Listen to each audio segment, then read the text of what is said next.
con Fermín Agustí, con Noel Calero, con estas músicas maravillosas que nos meten ya en otro mundo. Carmen, buenas noches. Buenas madrugadas, Iker. ¿Todo preparado? Todo preparado y las líneas, como siempre, abiertas para que nos hagan llegar sus opiniones, sus preguntas e incluso si conocen a alguna persona con los poderes que vamos a desvelar que tiene Mónica Nieto. Mónica Nieto, años 80, la paragnosta española, la niña de los prodigios. ¿Qué hacía? ¿Qué ocurrió? ¿Qué hemos logrado descubrir? Yo creo que os va a interesar. Es menuda, vivaracha y sonríe constantemente, quizá para dibujar unos profundos y graciosos hoyuelos en su rostro. Así comienza la crónica que el diario ABC dedica el 25 de octubre de 1987 a la protagonista de una increíble historia que en ese punto lleva ya meses derrumbando las estructuras mentales más escépticas. Una historia que, sin embargo, tiene su origen varios años antes.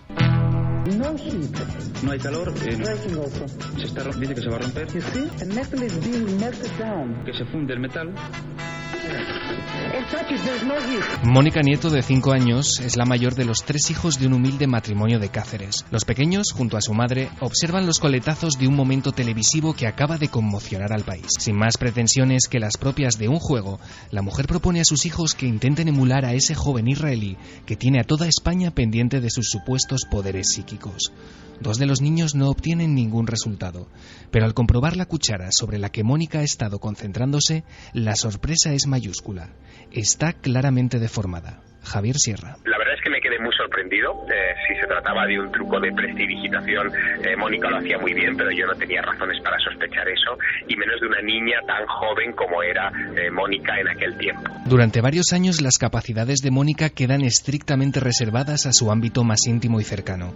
Un periodo de tiempo en el que solo su familia y sus compañeros de colegio son conscientes de sus increíbles facultades, que atraen la mirada curiosa de sus amigos. No me siento nada diferente a los demás y a veces los uso para doblar metales, pero lo que más me gusta es curar enfermedades.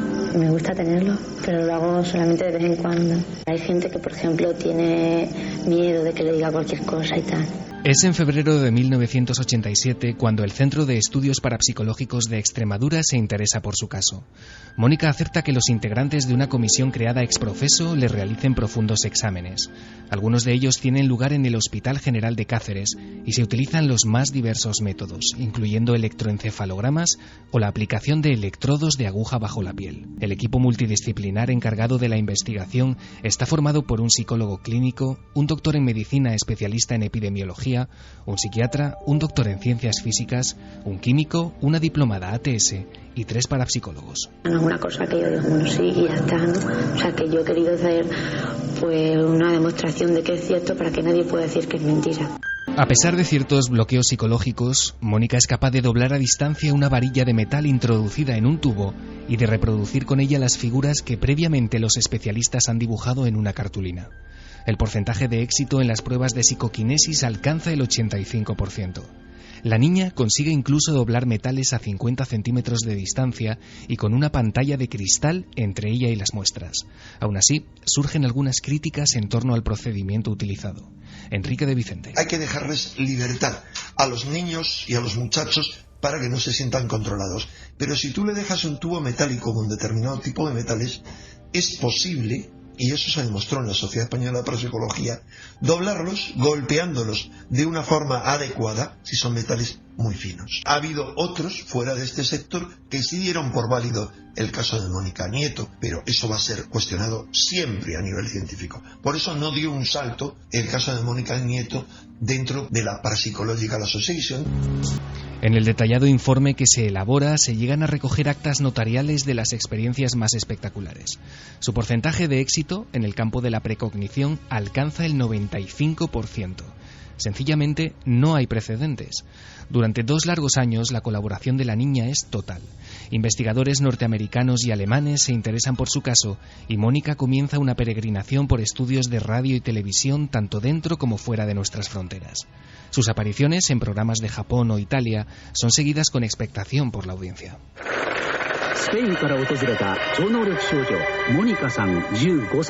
Chiaroveggenza.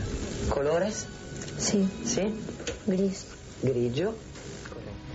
Pese a que en ningún momento reniega de sus facultades, los acontecimientos se precipitan. La repentina fama que alcanza en aquella época hace que la niña diga basta.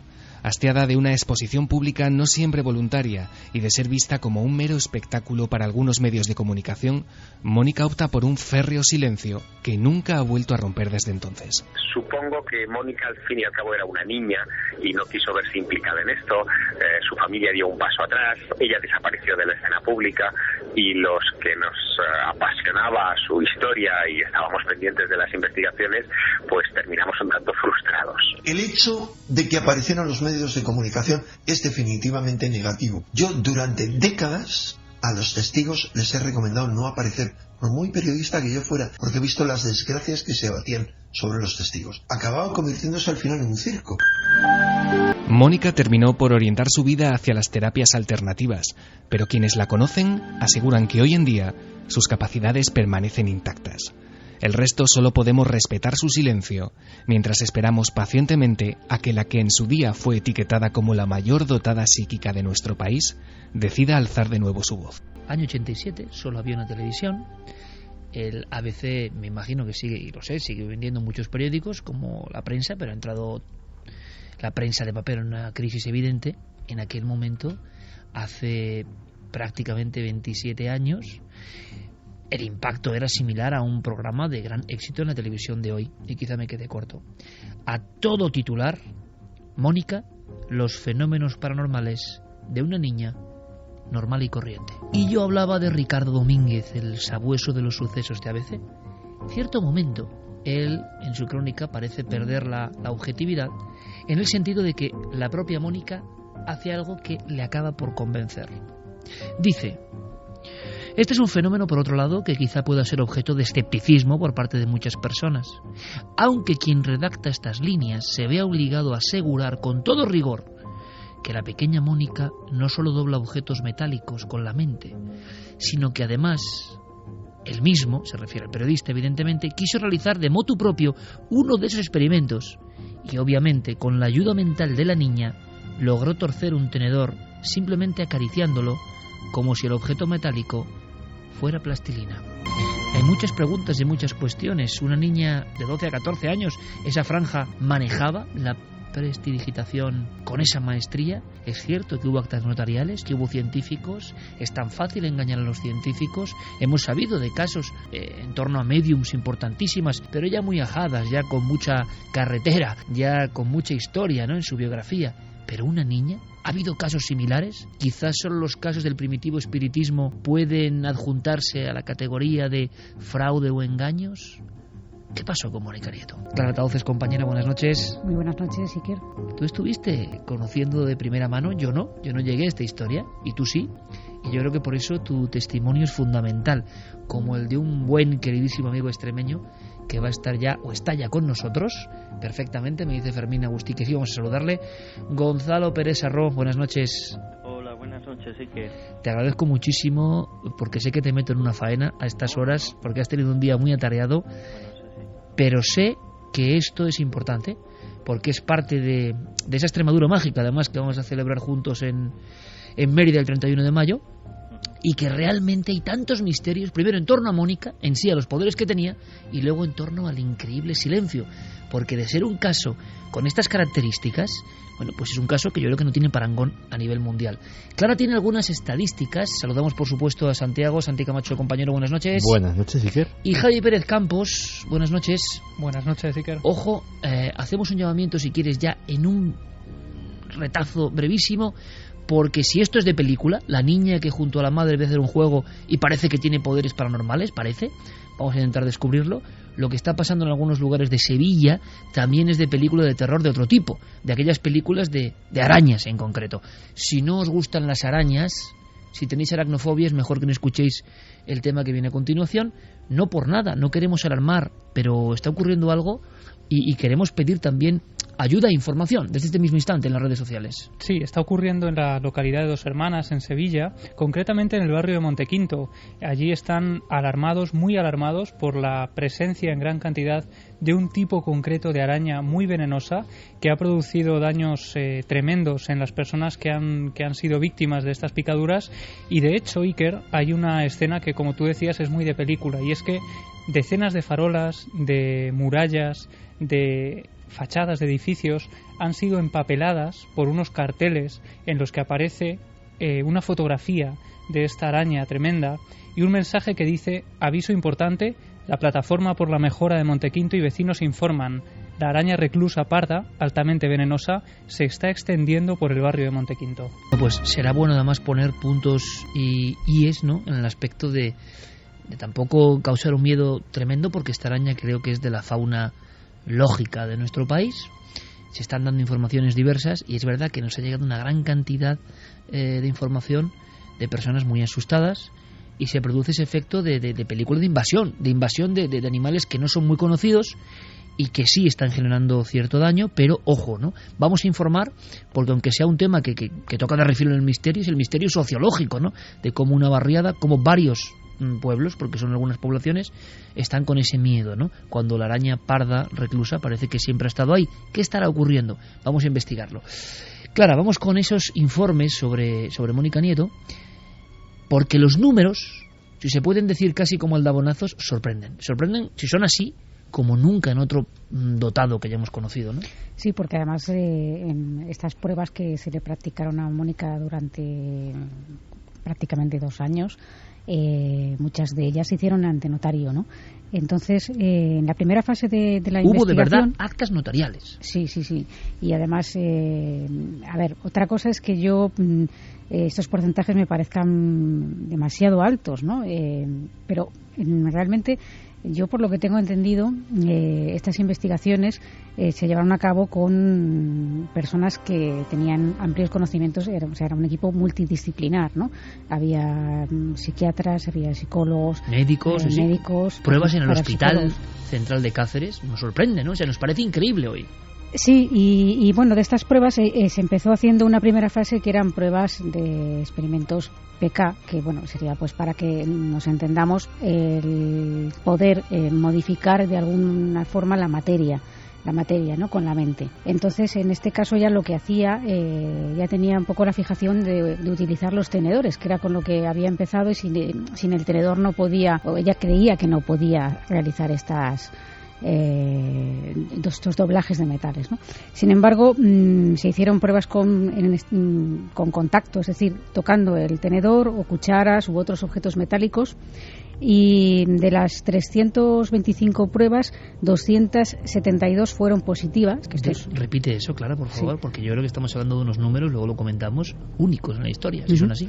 Pues eso, exactamente. De 325 pruebas, experimentaciones de intentar doblar algún tipo de metal, 272 resultaron positivos, y lo curioso es que Mónica, una vez que los había doblado, lo que hacía era retornarlo a su forma original, y esto lo conseguía en un 90% de los casos. ¿Esa laminita volvía a convertirse en una...? No era todavía láminas, eran, como te digo, tenedores, cucharas... Perdona, eran los enseres primero, antes de las piezas sobre el tubo de ensayo. Exacto, ¿no? Porque ella tenía un poco esta cosa de que decía que ella no podía, que no quería que le saliera, porque ella proyectaba unas imágenes mentales, ¿no? En un fondo blanco proyectaba la imagen de un tenedor y otra imagen con el tenedor ya doblado, y lo que hacía era fundir esas dos imágenes. En el momento que se fundía esas dos imágenes, ella decía dóblate, y era cuando se doblaba. Entonces ella creía sin tocar el tenedor, tocándolo tipo Uri Geller. Sí, en esta primera fase. Es decir, cogía el tenedor con los dos dedos. Pero luego hubo otra fase, cuando ya ella se pudo soltar y practicar con otros metales, como decías antes, con varillas, con láminas y con barras de metal, de diferentes metales, con contacto de nuevo. De 505 experimentos, 333 resultaron positivos, lo que es un porcentaje de un 65%. Gonzalo, hablamos de números, años 80, Extremadura, una niña cacereña absolutamente normal, todo empieza como un juego, se interesan determinados investigadores, estos porcentajes, no sé, ¿qué opinas tú como investigador extremeño que siempre ha estado cerca de cualquier acontecimiento extraño en la región? Yo no recordaba estos números y me parecen, no sé, impresionantes, ¿no? Sí, y además lo que estaba apuntando Clara, que muchos de estos experimentos se hicieron bajo un rigor científico, entre comillas, dentro de lo que se tenía al alcance. Entonces, gracias al Centro de Estudios Parapsicológicos CEPEX, Y bueno, pues al contrario de lo que podríamos conocer de Uri Geller, en este caso sí existió un control y una estadística y lo que decíamos, actas notariales que están a disposición de cualquiera. Actas notariales donde se demostraba que algo ocurría. Vale, más cosas, Clara. Sepamos más experimentos. En esa misma fase, las últimas pruebas se hicieron ya sin contacto. Es decir, se introducían las varillas o los trozos de metal dentro de un tubo de ensayo que además era verificado, unos eran de plástico, otros de cristal, traídos desde un laboratorio, se sellaba ese tubo, además se analizaba luego fotográficamente con una macrofotografía para ver que ese precinto no se hubiera abierto de ninguna de las maneras. Y los investigadores cogían y realizaban algún tipo de dibujo, es decir, pues le decían, tienes que hacer una onda, tienes que hacer otro tipo de convertir ese metal en ese dibujo que ellos... O sea, no solo deformar el metal, no solo doblar el metal, sino que el metal, por ejemplo, se asemejase a las figuras de las cartas Zener, una onda, un círculo, o lo que sea. O lo que ellos decidieran. O un 8 o lo que fuese. Sí. Y en este caso se hicieron 50 pruebas, de las cuales 28 fueron positivas. Estamos hablando de un 56%. Gonzalo, salpimentando la historia, como va contando Clara, con los datos concretos, en Extremadura, ¿esto qué significó al nivel de la investigación? Porque es muy curioso. He conocido incluso las opiniones hoy de gente del equipo, es decir, de personas que están metidas en estos temas, y ya casi nadie recordaba la historia de Mónica Nieto, cosa que es un nombre absolutamente reconocible por los que sí vivimos esa historia. En Extremadura, ¿cómo fue aquello? Imagino que fue, si el boom a nivel nacional fue tremendo, pues allí, ¿cómo fue? Pues una revolución en torno a la figura de Mónica Nieto, tanto en la sociedad como en los investigadores. La verdad es que también eran unos años en los que ocurría de todo, la investigación era pasional en torno a fenómenos extraños y el fenómeno OVNI. Y el caso de Mónica Nieto, pues era tener un tema tan cercano y de primera mano, pues algo con lo que soñábamos todos. Y el seguimiento a través de la prensa regional, pues fue exhaustivo, era casi a diario la portada con Mónica Nieto. O sea que los diarios regionales de Extremadura fueron informando de las proezas de esta chica. Sí. Es más, luego a través de este caso, pues este centro de estudios parapsicológicos obtuvo una cierta popularidad e incluso, bueno, pues con ese entusiasmo del caso de Mónica, pues siguió haciendo experiencias con alumnos y alumnas de distintos centros de Cáceres y de otros lugares de la región, intentando captar o buscar algún caso igual. No se consiguió, claro. Porque desde luego no parecía muy fácil, ¿no? Claro, no parecía muy fácil encontrar a alguien parecido. Bueno, que creo que eso demuestra hasta qué punto la pasión de este caso pues se contagió a los investigadores de esta región. Decían varios de los informadores que investigaban a esta niña, hablamos del poder de la mente sobre la materia, ese poder de la mente que parece que empieza a abrir, ¿no?, su abanico dentro incluso del ámbito científico hoy en el 2014, vamos 27 años atrás, y parece que se ha obtenido pruebas positivas de doblaje de láminas por parte de esta niña, con cobre, aluminio, hierro, acero, estaño, plomo, plata, pero con plástico u otros elementos eso no salía. Hay que conocer más datos, Clara. ¿Había algún otro tipo de experimentos? Sí. Creo que ver a través de cuerpos opacos, que ya me parece alucinante. O sea, esta niña no solo doblaba metales, ojo, un efecto que puede ser pura prestidigitación. Luego lo comentamos, según dicen algunos, yo no lo sé, es un mundo que ignoro, el de los magos pero también había como guinda del pastel, ¿no? Había más cosas, esta niña veía más cosas, no solo era doblar objetos. Sí, porque en la segunda fase de investigación, que era ya con la fenomenología de tipo sí, es decir, facultades como la precognición, la telepatía o la clarividencia, destacó por encima de todas el tema de la clarividencia. En algunos casos, en los informes, hablan hasta casi de un 100% de acierto en algunos de los experimentos que se hicieron. Es decir, ¿experimentos de qué tipo? Pues, por ejemplo, colocar una carta Zener determinada, que no elegida evidentemente por Mónica, está claro, dentro de una caja opaca. Entonces ella... Controlada perfectamente, controlada, sí. Lo que ella hacía era, igual que antes proyectaba una imagen mental del tenedor doblado que se fundía con el tenedor normal, ella lo que hacía era, se proyectaba como un calor o como si esa caja empezara a calentarse y a arder, y entonces introducía, o sea, imaginaba que se introducía dentro de ella para ver qué había dentro. Esto era uno de los experimentos. También se utilizaban cartas con colores. Antes hemos visto en el sensacional reportaje que ha hecho Diego Marañón en la televisión italiana, que le estaban preguntando por un color y decía gris. ¿Qué ocurría? Eso es dermóptica, dicen, ¿no? Bueno, eso sería clarividencia.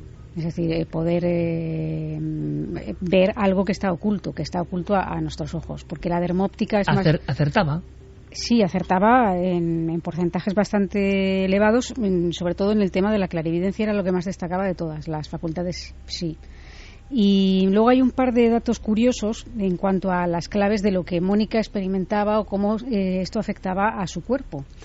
Porque se le hicieron también pruebas después, posteriormente, antes de realizar el experimento y después, para ver qué cambios había. Por ejemplo, en la temperatura corporal, la media descendía 1,02 grados centígrados y casi siempre había ese descenso, aumento, no era descenso, aumento. Lo que descendía era la tensión bajaba, y también existía un aumento del pulso, es decir, se tomaba todo esto antes y después y se realizaba una media y se comprobó esto. Según parece, incluso en el Hospital General de Cáceres se hacen experimentos con electroencefalograma, como comentaba Diego, y para el seguimiento digamos, la actividad cerebral en un escaneo mientras se hacen los experimentos. Claro, esto nos parece, Santiago, tan increíble panoplia de sucesos que hoy en día seguro, imaginaos la repercusión mundial. O sea, no debe haber muchos casos de este tipo, porque hoy en día, con millones de cámaras dando la vuelta al mundo, captando cualquier cosa, y los medios, ya lo sabéis, llenos de curiosidades, es decir, hay pocas cosas raras que se escapan de un móvil ahora mismo y que son trasladadas. Pues hay pocos casos de una niña que demuestre esto. Si esto es así. Si esto es así, y los datos parecen confirmarlo, desde luego el caso de Mónica Nieto fue víctima pues de la España de la época. Lógicamente este era un país periférico, no era una de las grandes potencias mundiales ni muchísimo menos. Era un país en el que los medios de comunicación tenían ciertas limitaciones, no había internet, solo había una televisión, etcétera, etcétera, y que no estaba precisamente centrado el ojo del mundo en nosotros, con lo cual si esto hubiese sucedido hoy día, probablemente sería un caso de repercusión mundial. Dicho lo cual, no quiero omitirme expresar la profunda envidia que me dan las personas que participaron en aquellos experimentos, porque ver algo así y tener la certeza, haciendo todos los controles pertinentes de que lo que estás viendo es real, es algo que te pega tal patadón en tus creencias que varía tu imagen del universo, tu imagen de ti mismo y tu imagen del ser humano. Así que una más que nos hemos perdido, Iker. Bueno, pero tenemos buenos amigos para recordarlo, y sobre todo nos interesa también, aparte de estos prodigios, no sé si tú destacarías alguno más, Clara, antes de pasar al silencio. Hemos hecho una batería de algo que nos parece prodigioso en un entorno como el Cáceres del año 87, una persona absolutamente normal. Si hablamos de trucos, ¿qué clase de trucos eran estos, no? ¿Qué facultad era esa? ¿De dónde había aprendido la niña este ilusionismo? Si es que es esto, porque imagino que los más escépticos siempre pensaron en esa posibilidad. Antes de que Gonzalo nos abra la llave de qué pasó después, o sea, qué ocurrió después de las portadas y después de la fama, ¿cómo es posible que un ejemplo de poder de la mente tan increíble se pierda o desaparezca, o ya no se hable? ¿Qué ocurrió? ¿Qué pasó? ¿Cómo pudo ser?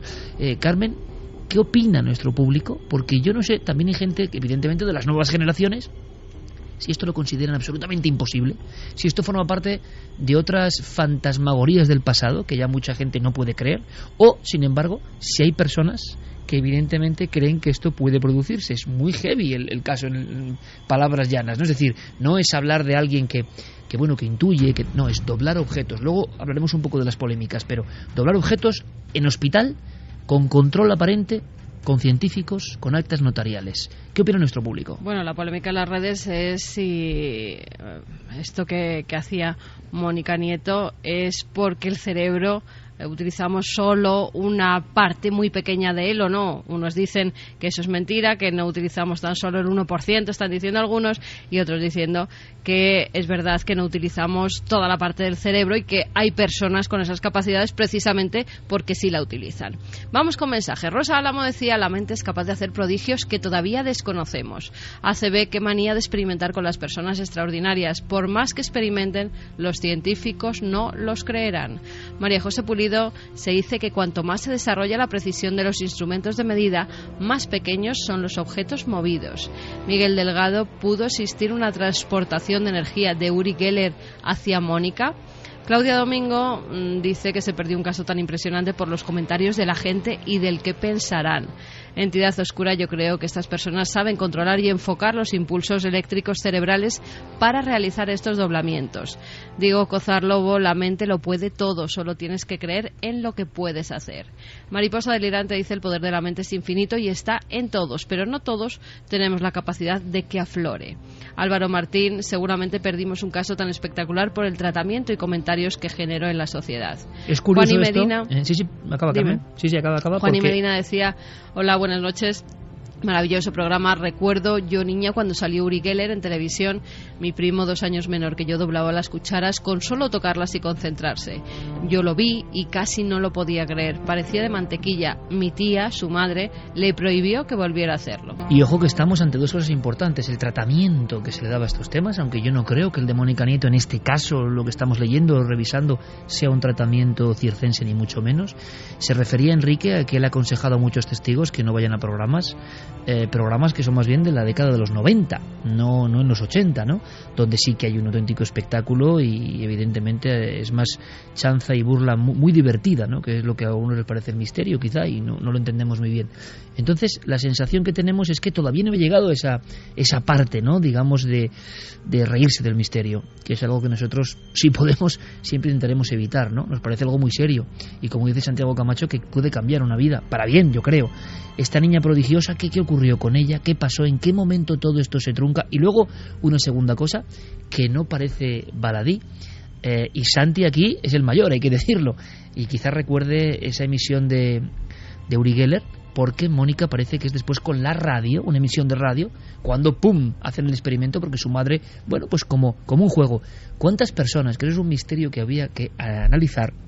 ¿Cuántas personas? Yo recuerdo, por ejemplo, la primera vez que vi la escena de Uri Geller no fue en la televisión, en un recuerdo de Íñigo, ni mucho menos. Fue algo que ahora mismo lo tengo en mi mente, lo que es la mente también, ¿no? ¿Os acordáis de Zipizape, no? Las grandísimas criaturas del gran Escobar que han ilustrado nuestra infancia, ¿no? Parecen cosas, yo creo que como de muy niños para los niños de hoy. Devorábamos Zipizape, Carpanta, Mortadelo. Bueno, pues Zipizape era tal el impacto, año 75, octubre, del tema de Uri Geller, que la primera vez que yo vi eso fue Zipizape sentados, habían dejado el balón y ambos hipnotizados miraban una pantalla y ahí dibujado un muchacho joven, pelo ensortijado, una camisa de rayas, era Uri Geller. Era tal el impacto que hasta los cómics o tebeos de la época deformaban sus situaciones normales para incluir a Uri Geller, ¿no? Un shock, pero ojo, en ese shock, en esa historia, Zipizape, los hermanos terribles, repito, años 75 finales, luego jugaban a ser Uri Geller, pero les ocurrían cosas, ¿no?, a las personas. Y es que eso es lo increíble. Íñigo me lo ha recordado muchas veces. Lo asombroso del fenómeno Uri Geller, y ahí entra la familia de Mónica Nieto, es que muchas personas en sus casas, ellos, sea lo que sea el poder de Uri Geller, hicieron extraños prodigios. Y eso nadie lo ha explicado, nadie lo ha estudiado. Es que, claro, a lo mejor hay gente más joven de la audiencia que dice, bueno, pues qué ocurrencia la de la madre de Mónica Nieto, ¿no? Poner a los niños a... Es que toda España lo hizo. A doblar cucharas. Yo me puse a doblar cucharas y todos los niños... ¿Tú recuerdas la emisión? Yo recuerdo la emisión y me acuerdo del impacto que fue, o sea, me acuerdo de todos los niños en el colegio ahí dándole en el comedor a la cuchara a ver quién la doblaba. Vaya imagen también, ¿eh? Sí, o sea... Vaya imagen también, ¿eh? O sea, fue un impacto tremendo. Me acuerdo de las parodias en TVOs, en sketches de televisión, en la radio. Me acuerdo cuando volvió Uri Geller con el tema de los relojes y la gente decía, pues a mí se me ha puesto a funcionar el reloj y a mí también y no sé qué. Es decir, sugestión colectiva, de acuerdo, lo que sea, pero muchas personas guardan aquella noche como un recuerdo imborrable donde ocurrieron cosas que nunca habían previsto, ¿no?, en su casa. Es un recuerdo imborrable, es decir, y ya te digo, a mí me pilló siendo pues como Mónica, siendo un crío, pero es probablemente, supongo que si me pongo a pensar sacaré alguna más, pero es una de las pocas noches en que la magia de verdad, la magia, con todas las letras, se adueñó del país. Y yo creo que se adueñó del país no solamente esa noche, sino durante toda una semana extraña en el que 35 millones de españoles que éramos entonces creímos en lo maravilloso, todos juntos. Está muy emotivo Santiago hoy, ¿eh? Está haciendo unas pinceladas históricas, que también esto es historia, claro que sí, porque al final muchos pensarán qué hacía Uri Geller, que no hacía valer su poder, y yo pregunto un poco más allá, ¿y qué generó Uri Geller, oiga? ¿Les hizo expandir los límites de lo que era su lógica cotidiana y quizá muy reducida? ¿Eso cómo se cuantifica?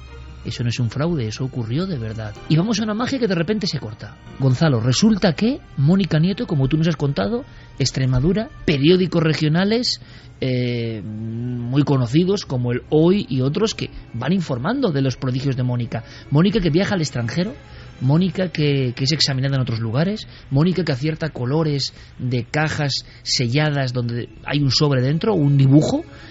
Es como una Uri Geller en niña, porque recordemos, Uri Geller es famoso por ese doblar metales, pero, y Carmen podría contarlo, lo he contado, yo creo que lo ha contado casi tantas veces como yo lo de Altamira, pero es impresionante. Uri Geller le hace un par de juegos y dice uno, si el ilusionismo no sé lo que es, pero no me lo acabo de explicar, y luego si quieres lo cuentas. Pero entonces en un momento dado, Gonzalo, todo eso se para. Fue radical, fue de un día para otro. No, yo creo que, bueno, todo vino a raíz de ese periplo por distintos países, acompañado de algún parapsicólogo extremeño, y creo que hay 3 puntos en los que Mónica Nieto quizá pues abrió un poco los ojos, porque no olvidemos que era una chica de 14 años que desde luego debió ser pues un impacto todo lo que se hizo con ella, porque aunque se la llevara un poco digamos como entre juegos, pero no dejaba de ser un control y a veces desconfianzas las que le mostraban algunos científicos, como por ejemplo en los experimentos que ha contado Clara, en los que era capaz de adivinar cartas que estaban dentro de una caja. Bueno, pues también se le hizo la experiencia de poner la carta boca abajo dentro de la caja y ella no la averiguaba. Ella decía, como bien ha explicado Clara, que ella imaginaba que ardía la caja, que se iba haciendo un agujero que se iba quemando y a través de ese agujero veía, pero la carta, si estaba boca abajo, no sé si quizá... ¡Wow! ¡Qué bueno! Es decir, que ella tenía como una visión, no sé, exacto, como metiéndose en el objeto y si estaba boca abajo no podía verlo. Ella decía que tendría que quemar la mesa por debajo para poder ver la carta. Digamos que era... rara. Una técnica que ella imaginaba así o realmente ocurría así. Gonzalo, es que es muy curioso porque hasta la forma de explicar es una forma de explicar de niña, o sea, no parece muy condicionado, quiero decir, por trucos, ilusionismo, características de un conocimiento. Lo está contando como lo contaría una niña que vive exactamente, con ingenuidad. Sí. Bueno, pues ahí quizá hubo cierta desconfianza dentro de lo que fue la experimentación. Después vino lo del periplo y también lo de que Mónica Nieto en un momento de su carrera o de su popularidad dijo que ella querría emplear esas técnicas o ese poder que tenía para poder hacer algo productivo con ella, como curar. Y a partir de ahí, bueno, pues los parapsicólogos investigadores quisieron disuadirla de ese camino y que siguiera con las experimentaciones más asépticas, más científicas, más empíricas. Y después de esos viajes en los que sí hay que decir que aquí se la trató con respeto, pero en muchas televisiones, en Italia por ejemplo, y en otros lugares no se la trató de la misma forma y bueno, pues se hizo un poco de circo en algunos platós. Y yo creo qué raro, ¿verdad? Que se haga circo en un plató de raro, es raro. Mira que me cuesta creerte, pero... y ahí ya, bueno, pues supongo que es bien la familia o ella. Yo, cuando mantuve la entrevista última con ella, que fue, aunque con la perspectiva del tiempo parece que hace muchos años, pero eran 6 años después de aquellos experimentos en los que en el 93 me hablaba, sí la notaba un poco resentida y esquiva en el tema de explicar si ella todavía podía tener esas facultades, pero ella se quería basar y centrar solamente en lo que era la sanación y en aprovechar su poder, digamos, para hacer el bien, para curar. Y aquí me vino una revelación. Lo que pasa es que la hizo fuera de micrófono. Cuando ya detuve la grabadora, me comentó que en cierta ocasión había tenido a uno de los consultantes, una persona que había ido a su consulta, y le detectó un mal con esa técnica de conseguir ver a través de los cuerpos opacos. Le vio algo dentro de su organismo y fue al hospital, y efectivamente, tal como ella había descrito, lo vieron en las pruebas médicas. Tanto fue esto el fenómeno que a partir de entonces hubo ciertos facultativos del Hospital San Pedro de Alcántara que consultaban a Mónica allí donde no podían con sus medios técnicos llegar. Me dio los nombres de esos dos doctores del San Pedro de Alcántara que consultaban a Mónica Nieto en algunas ocasiones los males que con los medios técnicos del hospital no podían detectar para ayuda. Ella solo describía lo que iba viendo y los médicos luego diagnosticaban. Pues yo creo que nuestro amigo Gonzalo Pérez Serrano se acaba de dejar de piedra, porque son datos que ya dice, ¿será posible en la España de los 80? Como siempre, ¿no? De forma soterrada. Y Gonzalo, tú personalmente, que no muchas personas han podido estar cara a cara hablando con Mónica Nieto, viendo todo esto, entrevistándola, tu opinión personal, porque nos has dado la clave que luego podemos comentar, que me parece, yo no sé, esta niña tiene un libro, esta niña, sea cual sea su verdad o por qué, esta historia personal de una niña que de repente dice, oye, que yo quiero dedicar todo esto para curar. Ella decía en ABC que no se sentía temerosa de esos poderes. Asegura simplemente que un don de Dios le ha sido concedido, que se relaja y con esa ingenuidad que nos contaba nuestro compañero Gonzalo, ella ve cosas. No parece que haya una grandilocuencia, una terminología, y eso que muchas veces cuando uno se ve rodeado de científicos adopta, ¿no? Digamos, o traspasa términos. Esa ingenuidad por lo menos la detectamos, y de pronto ya quiere curar. Los experimentadores evidentemente quieren que siga haciendo experimentos porque puede ser la punta del iceberg de algo importantísimo, ¿no? Para verificar ciertos fenómenos, pero ella, algo le ocurre que quiere ayudar a los demás, y entonces empieza el absoluto silencio. Yo no sé qué viste Mónica cara a cara. ¿Cuál es tu percepción, Gonzalo?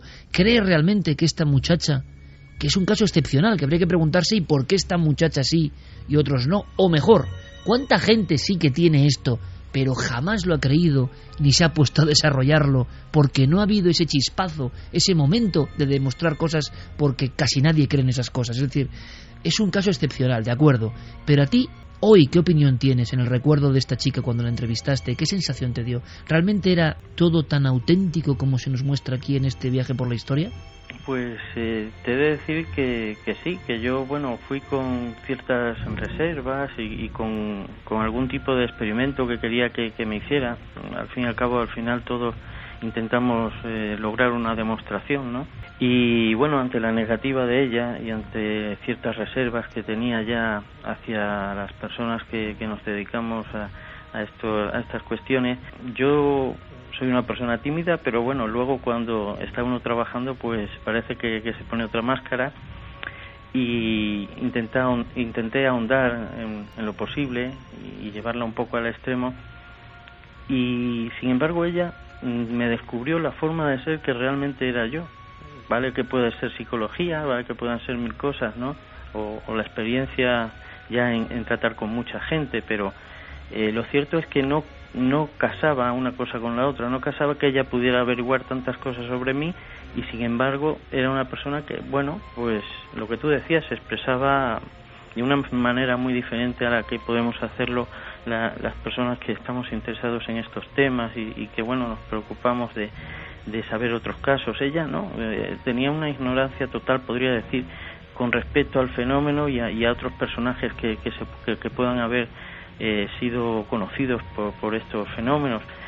Y sí te diré que bueno, no sé si poseía todavía todas las facultades que años atrás había demostrado, pero sí es cierto que algo especial sí tenía. Y en esa ocasión me acompañaba Marisa también, mi esposa, y pudo ver también desde otra óptica que Mónica poseía cierta facultad para saber cosas que no se le habían demostrado ni se le habían dicho durante la entrevista. Gonzalo, compañero, nos vemos en Mérida, un abrazo muy grande. Pues sí, vale, gracias. Pero claro, como nos contaba Gonzalo, pues parece que ella decidió dedicar su don para ayudar a los demás, pero que acaba con la posibilidad de seguir y quizá el hastío también, el cansancio, ¿no? Mi opinión personal sobre este caso, yo no puedo saber si las facultades de Mónica son auténticas o no. Yo no participé en los experimentos, sí que conozco a varios de los investigadores que estuvieron presentes. He llegado a ver algunas de esas manifestaciones. Yo llegué a ver un tubo de ensayo con un metal doblado en una forma de onda, de los que se habían utilizado, sellado. Y también tuve la oportunidad de conocer a Mónica en el año 88 en un congreso que se realizó en Cáceres. Tú llegaste a conocer a Mónica en el 88, o sea, en plena vorágine también. Sí, en plena vorágine, y me pareció, bueno, ella era más joven que yo, hay que decirlo, pero me pareció realmente una niña y una persona, incluso te diría que hasta tímida. Después... ¿Tenía algo en la mirada? ¿Tenía algo especial? A mí me pareció una niña absolutamente normal. Y esto, pues no es como, por ejemplo, Uri Geller, sí que tú lo ves y tiene una cierta teatralidad.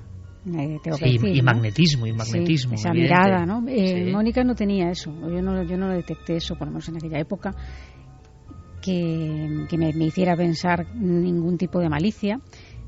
También hay que decir que, bueno, parece que cuando no se demuestra nada, porque es que no se han hecho pruebas, no se ha demostrado, pero cuando se ha demostrado, se han hecho pruebas ante notario. Yo no digo que todas esas pruebas se hayan hecho con una rigurosidad excepcional. Pero que algo pasaba. Porque también estábamos en otra época, había medios diferentes, se hizo lo que se pudo, también me consta, pero creo que bueno, hay una serie de informaciones y tal que hacen que pensar que evidentemente algo extraordinario en ella, que no se ha repetido a lo largo del tiempo en otras personas, por muy sensitivas que hayan sido, que ha sido más de tipo puntual. Y yo particularmente creo entender el por qué Mónica se apartó un poco de todo esto, ¿no?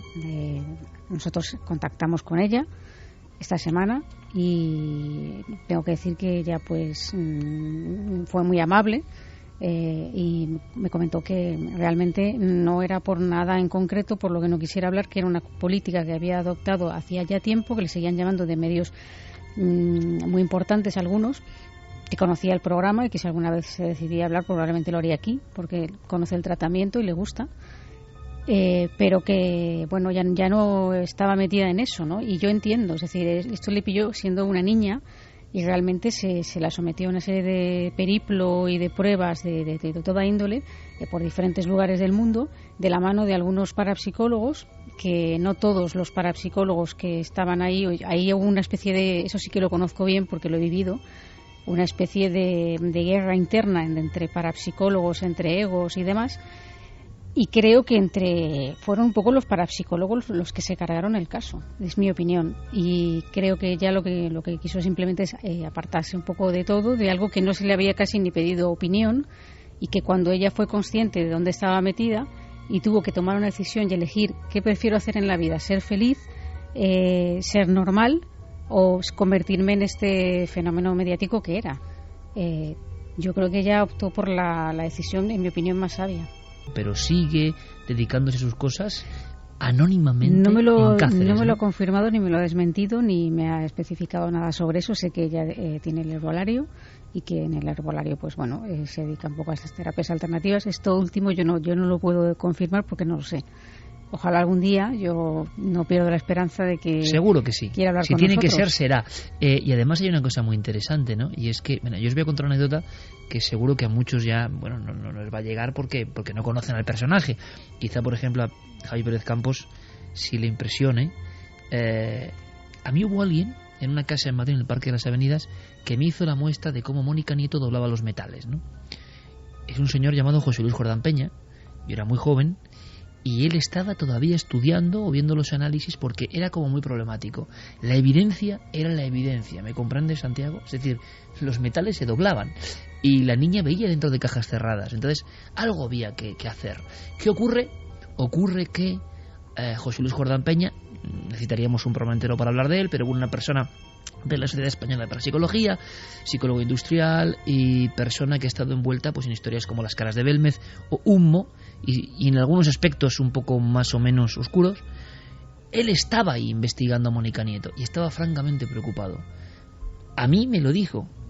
Me acompañaba entonces, también como yo, un imberbe, Lorenzo Fernández, año 90, Parque de las Avenidas, y Jordán Peña le veía su nombre, que para nosotros era un gran investigador en aquel momento, un padre de la parapsicología, científica, y él estaba preocupadísimo. Pero decía, solo hay una solución. Y entonces dice, mira este bote, este es como los botes, como los que doblaba Mónica Nieto. Y en cierto momento se marchó de la habitación, allí quedamos Lorenzo y yo sentados, él cerró la puerta esmerilada de su despacho y luego apareció y estaba completamente doblado la finísima laminita de plomo dentro del tubo de ensayo. Bueno, pero que yo sepa, Mónica Nieto no se alejaba de los investigadores o desaparecía, porque entonces menudo control, ¿no? No, eso no. Y Jordán Peña reía con una risa pues muy peculiar. Así es. Es como el científico escéptico que decía, ¡eureka, lo encontré! Puedo desenmascarar a esta niña. Y yo decía, don José Luis, ¿y cómo es esto? Y él hacía clac, clac, clac, clac, clac, clac, con el tubo de ensayo que doblaba un poquito la lámina. Digo, vamos a ver. Y ahora lo digo. Si esta niña coge el tubo de ensayo, se marcha a otra habitación, le empieza a dar como si fuera una maraca, yo no sé qué notario o qué científico ha registrado esto, o qué hospital ha hecho estas pruebas. Voy a la enorme división, ¿no? Para el escéptico tiene que haber alguna manera, y era ¿me comprendéis, no? Era una especie de daga en el corazón, no saber lo que esta niña extremeña hacía con los metales. Y la explicación tenía que ser zumbándole al tubo de ensayo, que desde luego no parece muy normal, ¿no? Es que además, en estas investigaciones que se hicieron en los tubos de ensayo, aparte de estar, como decimos, totalmente sellados y se analizaban luego con un microscopio para ver si había habido alguna rotura, también, no sé si en todos, pero en algunos de ellos se introducían un revestimiento de goma espuma o de algo para que impidiera precisamente ese movimiento de agitación, de coctelera. Y por supuesto Mónica lo que no hacía era irse a otra habitación porque no se lo permitía nadie. Bueno, pues aquí tenemos un ejemplo de veces cómo se investiga. Jordán estaba exultante. Os acabo de demostrar cómo Mónica Nieto dobla los metales.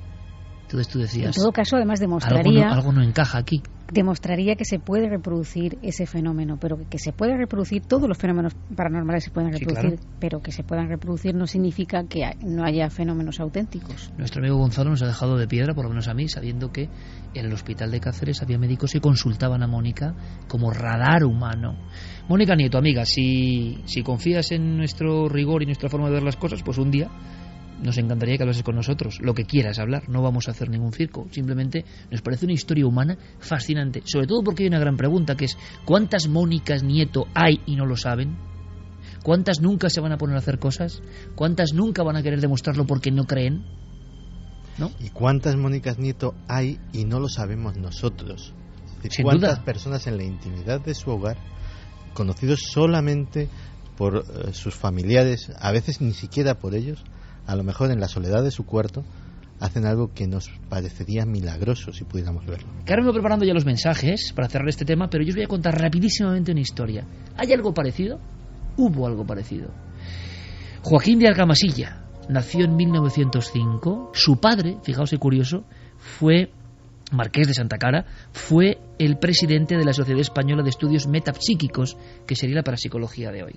En fin, el niño Joaquín Argamasilla empezó a demostrar poderes. Cuando uno ve lo que hacía Argamasilla, se da cuenta que es Mónica Nieto, pues 80 años antes. ¿Qué ocurrió con él? Bueno, recientemente nuestro querido compañero Pablo Villarrubia ha seguido su pista, la pista de su historia, de tantas historias perdidas, ¿no? De personas que de repente parece que veían a través de cuerpos opacos y eran capaces de doblar metales y de adivinar cosas.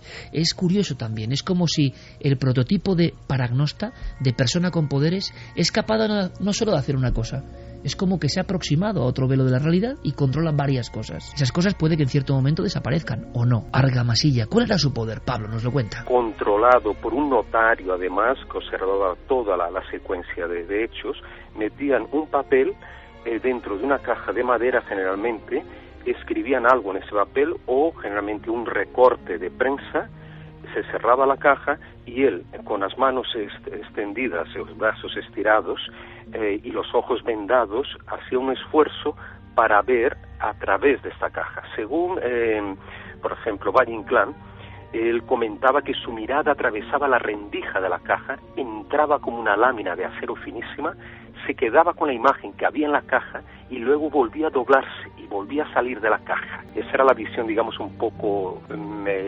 metafórica, ¿no? La explicación que intentaba dar Valle Inclán a esta mirada como penetrante, ¿no? Que penetraba por dentro de la caja. 2:35 observaba a Clara Tahoces sonriente y escuchando con mucha emoción estas declaraciones y llegando a la misma conclusión que llegáis seguro muchos de vosotros ahora mismo, que es que estamos hablando de lo mismo. Argamasilla, a su manera, Valle Inclán creía que era como una lámina que se metía y podía ver el objeto dentro de la caja tal y como estaba. Curiosísimo, ¿verdad? Sí. Es lo mismo del fuego o de las imágenes mentales de Mónica Nieto. ¿Será una forma de aproximarse a ese poder? Pero hay un poco más. También hubo sus críticos. No ha cambiado mucho la historia. Críticos que le atacaron duramente. Él hacía sus demostraciones. Hubo algunos críticos, sí. Por ejemplo, hubo un psiquiatra llamado Rodríguez de la Fora, era muy importante, discípulo de Ramón y Cajal, que dudaba totalmente de esta capacidad, de esta visión de metasomoscopia que tenía Argamasilla, y incluso le desafiaba en algunos periódicos, ¿no?, diciendo que aquello posiblemente no podía ser un truco. Y mientras que un oftalmólogo importante de la época, Manuel Márquez, por ejemplo, decía que aquellas sesiones tenían pocas garantías científicas, que no había un control riguroso de esta persona, de Argamasilla, ¿no?, en cuanto al método y a la forma como se le vendaba los ojos o cómo él llevaba a cabo estas sesiones. En Estados Unidos de aquella época, en la Gran Manzana, Argamasilla y Houdini, que era un hombre muy resentido con los médiums, videntes, espiritistas. Había perdido a su madre y se había convertido en un feroz crítico, ¿no?, de estos personajes que, según Houdini, y así eran la mayoría, comerciaban un poco con el dolor de las personas y acudían a sus consultas para tener un mensaje del ser muerto que se ve con una gran nitidez. Evidentemente, la inmensa mayoría, seguramente no todos, fraude. Entonces Houdini dijo, este Argamasilla, que me lo traigan. Y cara a cara veremos si esto es poder auténtico o no. Lo que hacía Argamasilla era prácticamente idéntico a lo que habéis escuchado de Mónica Nieto. ¿Cómo acabó aquel duelo? Con el mago más famoso de todos los tiempos posiblemente y con el hoy olvidado Joaquín de Argamasilla. Entonces, reunidos allí en Nueva York, delante de la prensa, de un grupo abultado de científicos españoles también, de una comitiva española que había viajado con Argamasilla, incluido su padre, Marqués de Santa Cara, llevó a cabo algunas sesiones en que exactamente intentaba, ¿no?, a través dentro de una caja, leer lo que las personas del público habían puesto y además también leer a través de los famosos relojes de tapa las horas que marcaban las agujas, ¿no? Aparentemente habría conseguido adivinar los contenidos, ¿no?, de estas cajas cerradas de ojos vendados, pero Houdini dijo que todo aquello era un truco y que él tenía, tenía cajas trucadas en las que le permitía a él, por ejemplo, ver el contenido abriendo un poquito esa caja, o incluso relojes trucados en que también podía rápidamente abrir ese reloj y leer las horas. Sin embargo, esta es, digamos, la opinión de Harry Houdini, y en España periódicos como el ABC daban toda razón a Argamasilla diciendo que él sí poseía verdaderos poderes paranormales. Hoy es una noche de casualidades. También ABC participaba en el reportaje principal de la historia de Mónica Nieto, pero ¿os dais cuenta de una cosa? Cambiad Houdini por Jordán Peña, Mónica Nieto por Argamasilla. Nos da igual el tiempo transcurrido. Ciertas pruebas, creíbles o no, ahí dejamos el criterio a cada uno, pero luego está la parte escéptica, la parte que quiere derrumbar al hombre o mujer que tiene poderes y que a veces lo hace con argumentos y otras sin argumentos. Yo me pregunto, delante de científicos, de personas oftalmólogos, otros sabios como Valle Inclán, resulta que adivinaban las agujas del reloj su posición con un reloj de tapa cerrado completamente y verificado.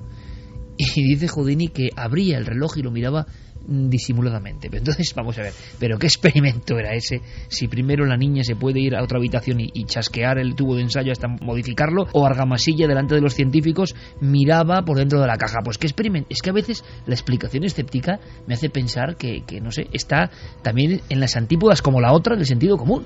Fíjate que me estoy acordando toda la noche de algo que parece que no tiene nada que ver, pero que lo explicaré.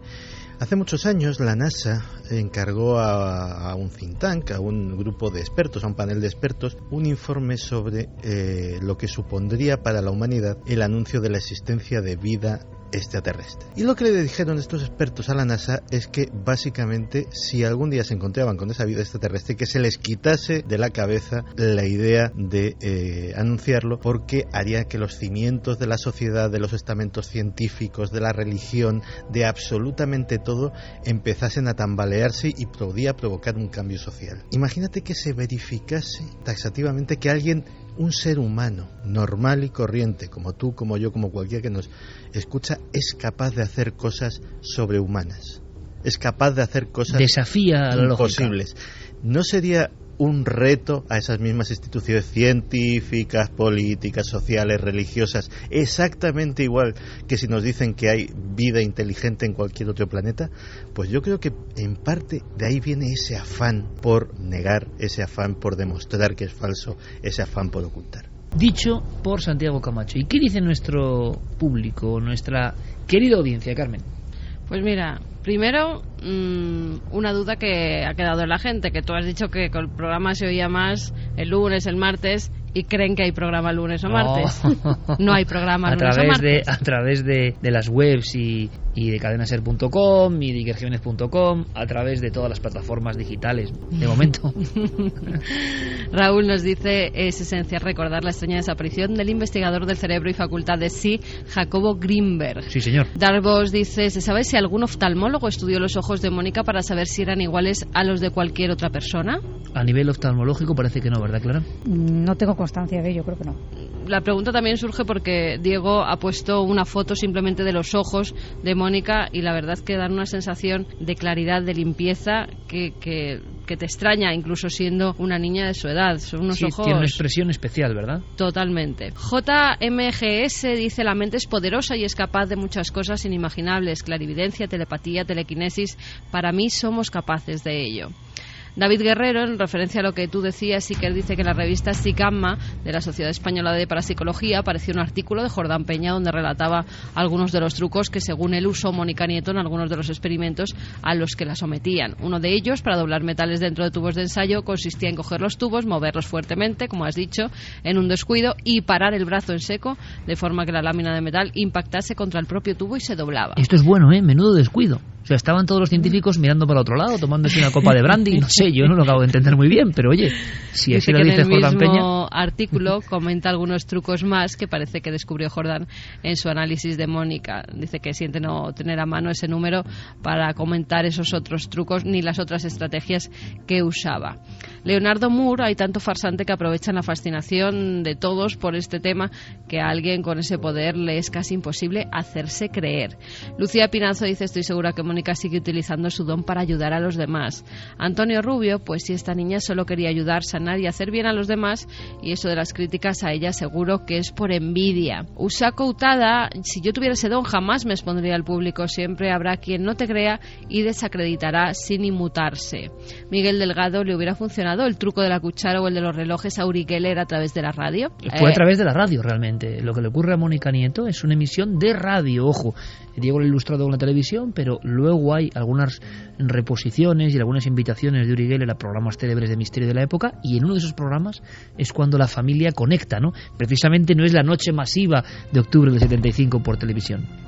Akasha dice, si fuésemos conscientes de todo lo que hace nuestra mente de manera inconsciente, no sabríamos encajarlo y no enloquecer. Miguel Marín, es un fraude. Si se pudiera utilizar esas fuerzas, ya se habrían utilizado con fines militares.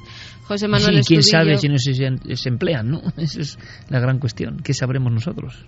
José Manuel Estudillo preguntaba que qué pasó con los que practicaban la telequinesia en la Rusia soviética, qué pasó con el experimento de USA para influir en la vida de personalidades soviéticas a través de fuerza psíquica. ¿Estará Mónica en los archivos de la NSA y de la CIA como Uri? Bueno, eso dará para otra historia, Santi, pero resumiendo, casi todos fueron víctimas de este mismo olvido, curioso olvido, aunque parece que en algunos casos más forzado que otra cosa, ¿no? Sí, de hecho, el caso más célebre es Nina Kulagina, que efectivamente pues cualquiera ahora mismo en YouTube puede poner ese nombre y ver una serie de filmaciones de los años 50 y 60 absolutamente asombrosas en los que esta mujer parece manipular a través de la telequinesis una serie de objetos. Y bueno, esa investigación que a los norteamericanos les inquietó mucho, toda esa investigación soviética en las fuerzas psíquicas, efectivamente en algún momento cayó en el más completo de los olvidos. Y Clara nos quiere comentar. Sí, y eso que hubo, en este caso, hubo un juicio y Nina Kulagina lo ganó. Es verdad. En este caso, claro, vemos a una persona de la órbita soviética con años ya. Yo me quedaría cerrando el asunto de Mónica Nieto con que cada uno piense lo que quiera, como siempre, libremente. Puede quedarse uno más tranquilo pensando, evidentemente, en una serie de trucos, ¿no? Prestidigitación. Como ahora estamos acostumbrados a ver a magos que en la tele hacen de todo, pues esta niña de Cáceres con 12 años, imagino que podría tener algún conocimiento. Hay que ver sus frases, su forma de hablar, hasta su rostro, para darse cuenta en el universo en el que vivía Mónica Nieto. Una niña normal y corriente. Para mí lo sorprendente es que una niña normal y corriente de repente se le empieza a excusar de todo tipo de trucos para los que hace falta mucho estudio, mucha destreza y mucha capacidad. Y esa niña de Cáceres, pues, era una superdotada del ilusionismo. Muchos incluso dentro del mundo del misterio, ¿verdad, Clara? Se quedarán mucho más a gusto pensando que sí, evidentemente, y borrando de un plumazo toda esa historia humana tremenda. Ilusionismo lo describe todo y lo explica todo. Bien, yo no digo que no sea así, digo que me sorprende enormemente sabiendo lo que es Cáceres, año 87, ese mundo, esa España, esa niña, un caso único. Si hubiese 200 Mónicas Nieto, uno podría pensar que hay una forma de acceder a esos trucos. Pero de momento, que sepamos, solo ha estado esta niña.